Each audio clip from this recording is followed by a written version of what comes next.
Merci à tous, bonjour à toutes et à tous. Je ne suis pas seule effectivement à ce rendez-vous. Je suis présente avec aussi mes collègues Laurence Reyer du syndicat textile de l'Est et Sylvia Moncor également de Troyes. Troyes, exactement. Bonne journée à tous. Voilà, Bonjour. je suis juste en train de partager ma présentation en espérant que vous voyez mon écran, que ça fonctionne. Je le mets en grand écran. Là, c'est bon, on le voit. Mais voilà, parfait. C'est bon, Catherine. Faut que tu reviennes sur ta Merci. première slide. Voilà. Donc, cette introduction me permet de vous expliquer ce qu'est la filière textile Grand Est. Peut-être que les uns les autres, vous avez une vision peut-être différente de la réalité qu'est cette filière textile Grand Est. Donc, on parle dans le titre d'une régénération. Je pense que l'introduction qui a été faite en amont introduit très bien le sujet. Ce qu'il faut savoir, c'est qu'il y a un poids économique extrêmement important, puisque ça représente la deuxième région textile française, de par le nombre d'entreprises, 500 entreprises réparties sur l'intégralité de la chaîne de valeur textile. Donc, c'est bien entendu la transformation textile, la production textile, mais aussi tous les métiers connexes de l'amont à l'aval, qui vont de la fabrication de machines, la conception, la R&D, la transformation. Donc, c'est toute cette chaîne de valeur qui est représentée, avec 20 000 emplois sur le Grand Est, dont plus de la moitié qui sont en production, en transformation textile, avec trois bassins d'activité principaux et avec les logos que vous voyez en bas de page, une animation territoriale par bassin avec les trois personnes, les deux personnes, hein, mes deux collègues que j'ai présentés tout à l'heure. Sur cette carte, vous voyez à l'échelle du Grand Est ces trois bassins géographiques. On voit, on va dire, l'ouest du Grand Est avec la partie avec un bassin fort autour de Troyes, la Lorraine également avec un bassin fort autour des Vosges et d'Épinal et de Jarmé, et un bassin fort également autour de l'Alsace réparti sur Mulhouse, Colmar, mais également le Bas-Rhin. Donc, ce que vous voyez à droite dans les pictogrammes et les pictogrammes de couleur, ça illustre que ces compétences sont réparties sur l'ensemble du territoire.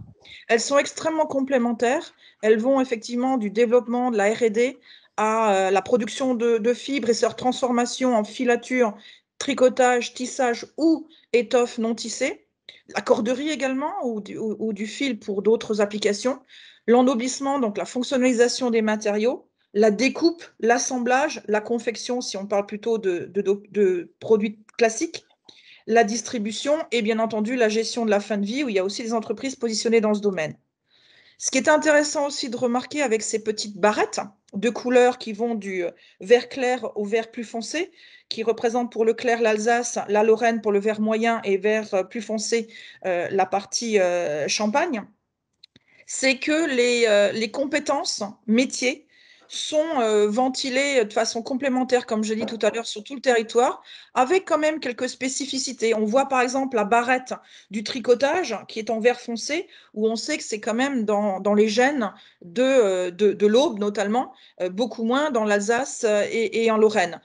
L'ennoblissement qui est la fonctionnalisation des matériaux, l'Alsace, effectivement, c'est plus dans son histoire territoriale.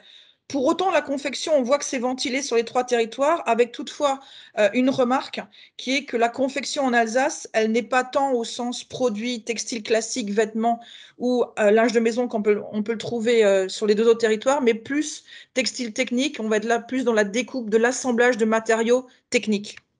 Et vous voyez également tous les métiers périphériques avec les formations, tout l'écosystème qui entoure et qui contribue au développement de cette filière textile. Donc, on a la chance d'avoir sur ce territoire une filière complète de l'amont à l'aval avec l'ensemble des métiers et l'ensemble de nos compétences académiques et formation et recherche. Concernant la formation et les laboratoires de recherche, vous voyez également des compétences fortes réparties sur les trois territoires historiques du Grand Est. À la fois, et vous voyez en vert plutôt clair, stabiloté, les compétences plutôt recherche, R&D, avec nos laboratoires orientés textiles et matériaux fibreux textiles. Mais des formations qui vont du CAP, on va dire, à des formations Bac+5 et extrêmement diversifiées, même si on est en train de les compléter. Des marchés diversifiés, alors ça c'est un message fort qu'on voudrait vous faire passer. c'est que les textiles, c'est pas un marché, ce sont des matériaux qui desservent de très nombreux marchés applicatifs.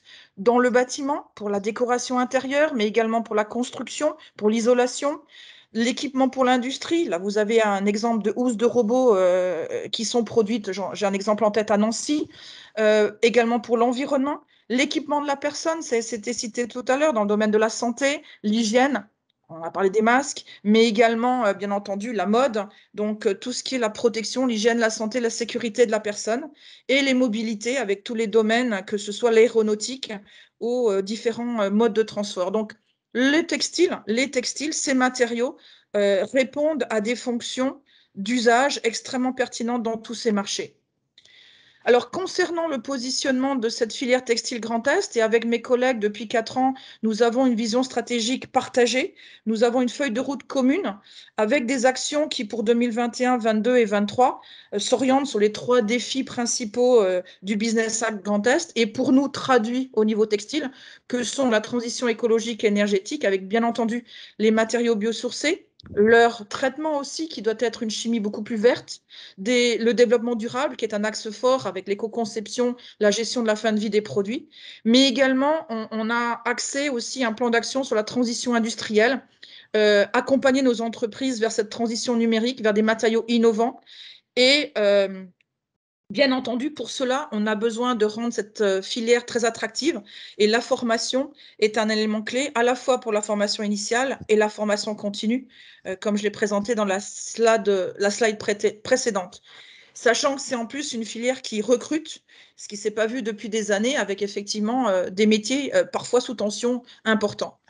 Alors, on a aussi un label qui nous rassemble, le label Terre Textile, qui a été créé il y a 10 ans et qui est déployé sur l'ensemble du territoire Grand Est avec cet ancrage territorial fort, Alsace, Troyes-Champagne, Vosges, donc les 3 territoires que j'avais développés avant, avec exactement les mêmes valeurs, la valorisation au minimum de 3/4 des étapes de production qui doivent être réalisées localement pour qu'un produit puisse prétendre à ce label, la garantie, bien entendu, d'une démarche de qualité, éthique, respectueuse de l'environnement, avec le volet sociétal très fort, puisqu'on respecte, bien entendu, la loi du travail, qui est la plus draconienne au monde. Et on a la possibilité de labelliser des produits finis, quels qu'ils soient, des tissus, des matières. Et c'est effectivement un réseau d'industriels qui joue la complémentarité, qui valorise, je dirais, la vraie fabrication française, avec une très grande majorité d'opérations sur le territoire. Donc, on travaille en réseau, comme je l'ai dit, et avec un réseau d'animation ancré au plus proche du territoire de nos entreprises, de l'amont à l'aval, avec toutes les étapes de transformation que j'ai pu citer rapidement.